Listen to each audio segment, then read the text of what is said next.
నమస్కారం. మాఘపురాణం 19వ రోజు పారాయణలోకి వచ్చాం. ఈ రోజున మాఘ బహుళ చవితి అంటే సంకటహర చతుర్థి చేసుకునే అలవాటు ఉన్న వాళ్ళకి ఈ రోజున గణపతి పూజ చేసుకునేందుకు ప్రత్యేకమైన రోజు. ఒకవేళ గుర్తు లేకపోతే ముందు రోజు ఇది వింటారు కదా, రేపొద్దున చవితి మనం వినాయక పూజ చేసుకోవాలి, జ్ఞాపకం పెట్టుకోండి. కొంచెం లేట్గా మొదలు పెట్టుకున్నా కూడా గణపతి పూజ ఉదయం ఉపవాసం, రాత్రి పూజా విధానం ఉంటుంది.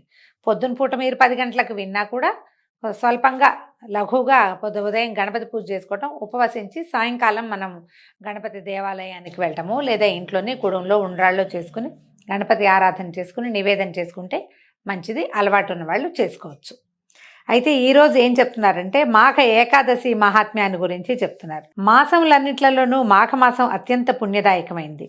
మాఘమాసంలో నదీ స్నానం విశేషమైన పుణ్య ఫలితాన్ని ఇస్తుంది. అయితే మనకు సాధారణంగా తెలుసండి, ఎప్పుడు కూడా కార్తీక స్నానాలు అని చెప్తాం. మాఘ స్నానాలు తక్కువ మందికి తెలుస్తాయి. కార్తీకం మొత్తం యావత్ భారతదేశము అంటే సౌత్ ఇండియా అంతా పాటిస్తుంది, మాఘం తక్కువ మంది పాటిస్తారు.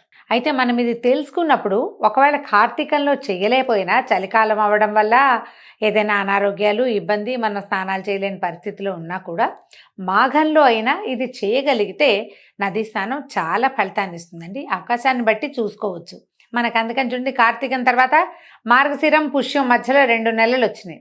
3 నెలల క్రితం చేయలేంది ఇప్పుడు చేసినా కూడా ఫలితం ఇస్తుంది. మంచి అవకాశం కదా. అయితే నది లేకపోతే ఏ నీటి తావులో అయినా స్నానం చేసి శ్రీ మహావిష్ణువుని భక్తి శ్రద్ధలతో పూజిస్తే తాము చేసిన ఘోర పాపాలన్నీ హరించుకుపోతాయి, పుణ్యం లభిస్తుంది. అయితే ఇది శ్రీమన్నారాయణుడు అనగానే విష్ణు పూజ సాలగ్రామార్చనలోకి వెళ్తాం. మాఘంలో సూర్యనారాయణ అర్చన కూడా చాలా విశేషమైన ఫలితాన్ని ఇస్తుందండి. ఇక్కడ శ్రీమన్నారాయణుడు అంటే ప్రత్యక్ష నారాయణ స్వరూపమైన సూర్యుడి గురించే చెప్తారు. ఇంటికెళ్ళి పూజా వ్యవహారము అది చేయలేకపోతాం మనం పెద్దగా. నదిలోనో ఏ చెరువులోనో స్నానం చేస్తే సూర్యోదయం అవుతుండగా చేస్తాం. ప్రత్యక్షంగా సూర్యబింబం కనపడుతుంది కదా, ఆ కనపడే సూర్యబింబానికి 3 దోసెళ్ళ నీళ్లు దోసెళ్లతోటి తీసి అర్ఘ్యప్రదానం చేయటం. పెద్ద మంత్రం కూడా అక్కర్లేదండి. ఆదిత్యాయ నమః అని చెప్పుకున్నా చాలు, అంత చిన్నది కూడా సరిపోతుంది. సూర్యుడికో నమస్కారం చేయటం, ఓ 3 దోసెళ్ల నీళ్లు అర్ఘ్యప్రదానం చేసి నమస్కారం చేసుకుంటే అది ప్రత్యక్ష నారాయణ సేవని మించిన సేవ అసలు లేనే లేదు. అంత మాత్రమైనా చేయండి అంటారు.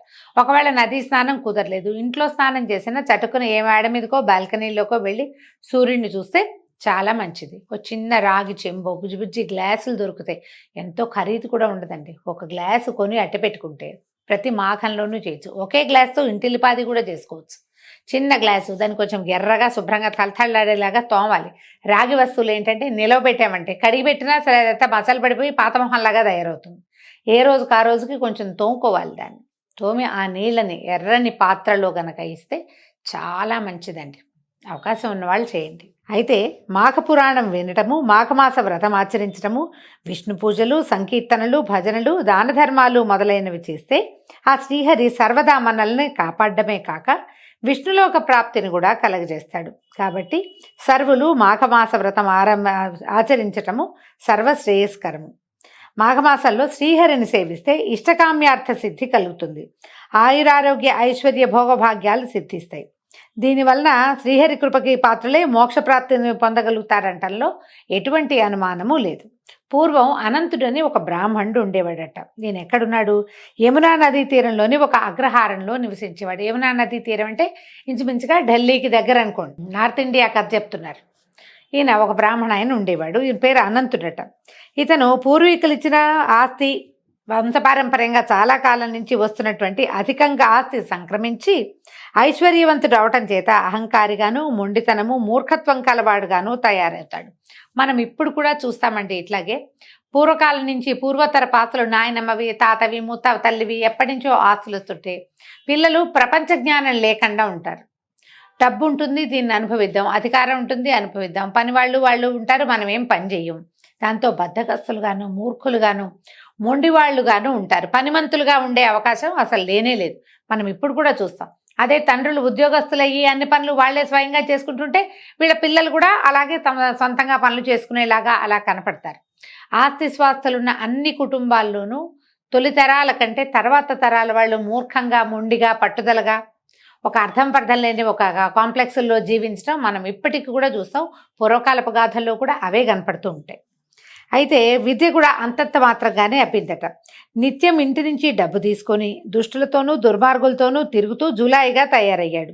చెడు అలవాట్లకు లోనయ్యాడు. సులువుగా డబ్బు దొరికే మార్గం ఉంటే స్నేహితులు చాలామంది చేరతారు. వీడినికి చాలా తొందరగా నువ్వు కుమార్ రాజావని చెప్పి బాగా అలవాట్లు నేర్పించేశారు. తల్లిదండ్రుల హితబోధనలు వినక తన ఇష్టానుసారం సంచరించేవాడు. ఏనాడు దైవతి చింతన చేసిన పాపాన్ని పోలేదు. పాప భీతి మొదలే లేదు. మందు, మగువ, పేకాట, జూదం మొదలైనటువంటి సకల సద్గుణాలు అనకూడదులేండి, సకల దుర్గుణాలు అలవడ్డాయి. ముసలివారైన తల్లిదండ్రులు మాత్రం ఎంతైనా చెప్పి చూశారు, కానీ ఏమీ లాభం లేకపోయింది. వారి హితబోధ చెమిటివాడి ముందు శంఖమూదినట్లుగా అయింది. సరే, వాళ్ళు ఇంకా చేయగలిగేదేం లేదు. వీడికి ఎప్పుడో మొహం పగిలితే బుద్ధి వస్తుంది. మనం కూడా ఇట్లాగే అనుకుంటాం. వాడికే ఓ దెబ్బ తగిలితే బుద్ధి వస్తుంది. ఎంత చెప్పినా వినరు. పైగా చేయి దాటిపోయాక మా అమ్మ నాన్న చెప్పారు నేను వినలేదు అనిపిస్తుంది. లేదా ఇంకొంచెం బాగా చెప్పుండొచ్చు కదా అని కూడా అనిపిస్తుంది. ఏదో చెప్పారు మేము వినలేదు, ఓ చెప్పకాయ కొట్టి చెప్పుండొచ్చు, చూడు ఇప్పుడు ఇలా అయిపోయింది అంటారు. అలాంటి ఫ్రెండ్స్ ఉంటారు చూడండి. మనకి చెప్పినప్పుడు వినరు, ఇంకా బాగా చెప్పలేదని తర్వాత కాలంలో భావిస్తారు. ఇలా ఇక వాళ్ళు సరిపెట్టుకున్నారు. వాళ్ళ అమ్మా నాన్న. కాలమే వీడికి సమాధానం చెప్తుంది. ఈ కాస్త ఆస్తి పోయాక, ఇదంతా అయ్యాక వీడికి పళ్ళు రాలేక బుద్ధి వస్తుందని ఇక చెప్పలేక వదిలిపెట్టేసి వాళ్ళ మా నాన్న వాళ్ళు ఉండేవాళ్ళు. ఇలా ఉండగా కొంతకాలానికి అతనికి జ్ఞానోపదేశం అవ్వడం మొదలుపెట్టిందట. జ్ఞానోదయం అవటం మొదలుపెట్టింది. జ్ఞానోపదేశాలు చాలామంది చేశారు, కానీ అతను వినలా. జ్ఞానోదయం అవడం మొదలుపెట్టింది. దుర్గుణాల వల్ల రోగాల బారిన పడ్డాడు. స్నేహితులు సాయం చేయకపోవడంతో వారి పట్ల విసిగిపోయాడు. ఏనాడు దాన ధర్మాలు చేయలేదు, దైవచింతన లేదు. ఇప్పుడు దైవచింతన ఎలా చేయాలో తెలియదు. ఎవరికైనా దానం చేస్తుంటే వాళ్ళు ఎవరైనా సహాయం చేసేవాళ్ళు. ఇతను ఏం చేశాడు, స్నేహితులతో కలిసి స్నేహితుల మీద ఖర్చు పెట్టాడు. దాన్ని దాన ప్రక్రియగా తీసుకోలేం కదా. మనం దానం చేసామనుకోండి, ఎవడో లేనివాడికి డబ్బు ఇచ్చాం, అవసరానికి ఏదో ఆదుకున్నాం మనం. అప్పుడు వాళ్ళు మన అవసరాలప్పుడు వాడు కాకపోతే ఈ దానం చేసిన ఫలితము ఇంకో పక్క నుంచి వస్తుంది. మనం చేసింది ఏమిటంతా దుబారా, జులాయితనము, ఖర్చు. ఇది ఎక్కడి నుంచి వస్తుంది? ఖర్చు పెట్టించే వాళ్ళు పెట్టించేసి తర్వాత నీ దగ్గర డబ్బులు లేకపోతే నీ దగ్గరికి రారు. అలాగే జరిగిందనమాట. ఇతనికి ఒంట్లో సత్తువ తగ్గిపోవటం మొదలుపెట్టింది. ఓపిక లేదు, అనారోగ్యం పాలైపోయాడు. ఫ్రెండ్స్ని 10 మందిని పిలిస్తే 2 వచ్చేవాళ్ళు. ఆ 2 కూడా కాసేపు కూర్చుని వీడు మూలుగుతుంటే వాళ్ళు చక్కగా వెళ్ళిపోయేవాళ్ళు. సొంత వాళ్ళు అయితే ఉంటారు. ఎవరుంటారు? స్నేహితులు ఉండేవాళ్ళు కొద్దిమంది ఉన్నారండి. లేదు, మిత్రులు మంచివాళ్ళు కాదని మనం అనలేకపోతాం. ఈ పురాణాల్లో చెప్పబడిన గాథల్లో ఏంటంటే డబ్బుని చూసి చేరిన వాళ్ళే స్నేహితులుగా చెప్పబడతారు. ఇట్లా వదిలేస్తారు అని. ఎప్పుడు కూడా మనం డబ్బులే చూపిస్తుంటే మన క్యారెక్టర్ని ఎవరు చూస్తారు? మన గుణాన్ని చూడరు కదా. డబ్బు చూపించకుండా ఉంటే గుణం కనపడుతుందేమో మరి. ఒకనాడు అతను ఇట్లా ఆలోచించడం మొదలుపెట్టాడు. అయ్యో, తల్లిదండ్రులు పెద్దవాళ్ళు చెప్పిన మాట వినకపోతేనే ధనబలంతో మిక్కిరి గర్విష్ఠిగా మారాను. సకల దుర్గుణాల బారిన పడ్డాను.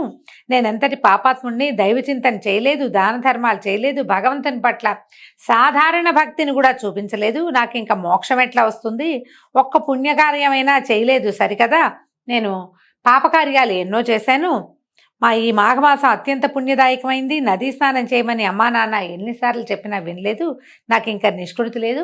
రేపు పొద్దున్న నుంచి నదీ స్నానం చేద్దామని డిసైడ్ అయ్యాడట. మనకి చాలా సమస్యలు చుట్టుముట్టినప్పుడు అప్పుడు దైవం వైపుకు తిరుగుతాం. ఎక్కడా మనకి సమాధానం దొరకకపోతే మనం దైవం వైపుకి తిరుగుతాం. ఒకవేళ మనం తిరగలేదనుకోండి, ఏదో ఒక ప్రచోదన వస్తుంది ఆ సమయానికి. ఎవరో ఒకళ్ళు ఫ్రెండ్సో, చుట్టుపక్కల వాళ్ళు, దారే పోయే వాళ్ళు ఎవరో ఒకళ్ళు మనని దైవం వైపుకి తిప్పుతారు. మీరు చూడండి, అన్ని రకాల వ్రత కథల్లోనూ ప్రయాణ సమయంలో ఎవరో పూజ చేసుకుంటూ ఉండగా చూసి ఆ పూజను మొదలుపెట్టిన గాథలు వింటాం మనం.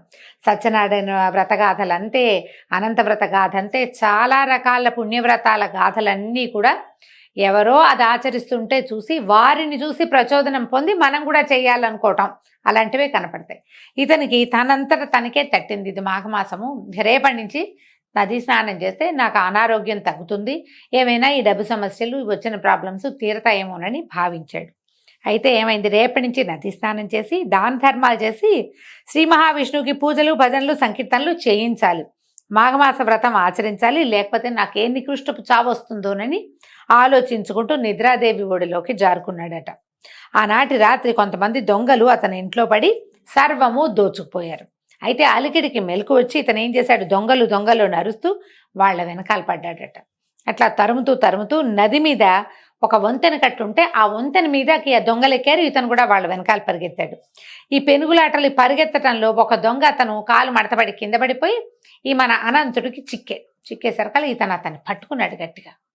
ఇద్దరు పెనుగులాడుతూ ఉంటే ఏమైంది, వెనక నుంచి ఇంకో దొంగ పరిగెత్తుకుంటూ వచ్చి ఈ అనంతుడు నెత్తి మీద ఒక గట్టిగా కొట్టాడు. ఈ అనంతుడు ఆ దొంగతో సహా నదిలో పడిపోయాడట. నదిలో పడ్డా కూడా ఈ పట్టుకున్న వాడిని వదల్లా, కానీ ఈ తలకి దెబ్బ తగిలింది. అది మెల్లిగా తడికి నీళ్ళలో పడేసరికి, అలా నదిలో పడేసరికి ఆ తల నానిపోయి నెత్తురు విపరీతంగా స్రవించిపోయి మెల్లిగా ఈ పెనుగులాటలోనే అతని ప్రాణం కాస్త పోయింది. కాకపోతే తెల్లవారుజామున సూర్యోదయం ఇంకొక అరగంటలో అవుతుందనగా మాఘమాసం నదీ స్నానం చేయటం వల్ల ఇతనితో పాటు ఆ దొంగ కూడా నీళ్లలో మునిగి మరణించాడు. స్నానం చేయటం అతను మరణించాడు. ఈ స్నానము దీని తర్వాత మరణం సంభవించడంతో నదిలో పడిన అనంతుడు నీట మునగటం వల్ల నదీ స్నాన ఫలితం దక్కింది. ఈ నదీ స్నానాల్లో ఒక విశేషం చెప్తారండి. నది ఒడ్డును కూర్చుని 2 మగ్గులు తీసి నెత్తి మీద పోసుకుంటే కాదు, నదిలో దిగి కంఠస్నానం లేదా నడుం దాకానే కట్టి స్నానం చేస్తారు కొంతమంది. మునగడానికి భయపడతారు, వాళ్ళకి పూర్తి ఫలితం లభించదటండి. చాలా ఖచ్చితంగా చెప్తారు. నదిలో ముక్కు మూసుకుని మునగాలట. ముక్కు మూసుకుని మునగలం కష్టం కదా, చాలా కష్టం. మాకు స్విమ్మింగ్ రాదండి అలాంటి భావి చెప్తాం. చాలామంది గొంతు కూర్చుంటారు, నెల్లిగా కింద కూర్చుని ఏదో ఒక సహాయంతో మునగడానికి ట్రై చేస్తారు. 3 సార్లు ముమ్మారు మునక వేయటం అనేది చెప్తారండి తప్పకుండా.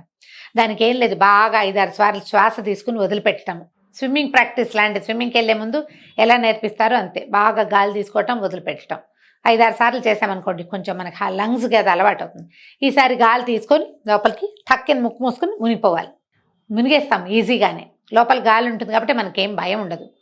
అలా కాకుండా మామూలుగా మునగడానికి ట్రై చేస్తే నీళ్లు మనని తోసేస్తే మన ప్రాణం కూడా ప్రాణాల పైన పోయి బయటకు వచ్చేస్తాం.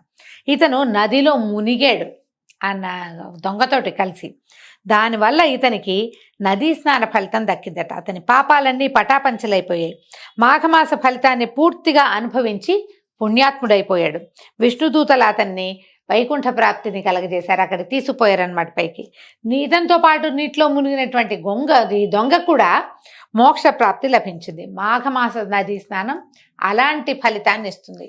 సమస్తమైన పాపాలు పోతాయి అంటే ఈయనకు పోయినాయి, మనకు కూడా వైకుంఠం వస్తుందంటే అట్లా రాదు. ఈయన ఏం చేశాడు, మునగ్గానే చచ్చిపోయాడు. మునిగి స్నానం చేసి మాఘమాస స్నానం చేసామని అనుకుని తెల్లారి మళ్ళీ మన పనులు మనం మొదలెట్టామనుకోండి, ఆ ఫలితంగా మన అకౌంట్లో పడుతుంది. మనం కొత్తగా చేసే కర్మలు ఉంటాయి కదా, పాపకర్మలు, వాటి అకౌంట్ మళ్ళీ స్టార్ట్ అవుతూ ఉంటుంది. ఇతను మరణించాడు కాబట్టే ఇతనికి ఆ అవకాశం లభించిందట. దీంతో నదీ స్నాన మహాత్మ్యాన్ని గురించి చెప్తూ 19వ అధ్యాయాన్ని పూర్తి చేశారు. రేపు ఉదయం మళ్ళీ 20 రోజు పారాయణలో కలుసుకుందాం. నమస్కారం.